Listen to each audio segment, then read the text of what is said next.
Good morning, ayan mga idol. So meron ako sa inyong ibibigay na tip tungkol sa paano efficiently magagamit yung clutch shoe. Okay, so mga kaibigan, ang dami ng clutch shoe sa market ngayon.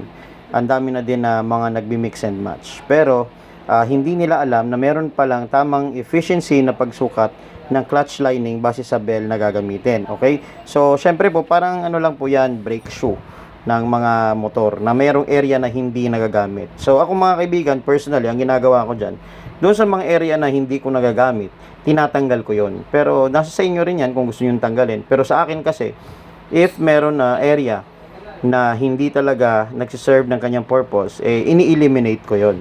Pero mga kaibigan, ito, anyway, turo ko na lang sa inyo kung paano yung gagawin nyo, okay? Ito mga kaibigan, kailangan nyo ng pentel pen, or sa akin, sa lagay na to is kailangan ko ng whiteboard, yung white permanent marker. Ito nabibili lang to sa sa Shopee. So ang gagawin niyo mga kaibigan para ma-identify nyo, ito mga kaibigan sa mga bago, lalo na sa mga bago, napaka-importante nito. Guguhitan nyo lang yan mga kaibigan, ganyan. So lahat po ng area ng lining, ganyan, guguhitan nyo yan.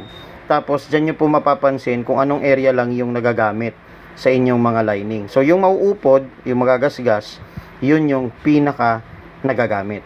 Okay, so ibig sabihin mga kaibigan, meron kayo dyan area na hindi nagagamit na pwede nyo tanggalin, or bahala kayo kung ano gusto nyo gawin.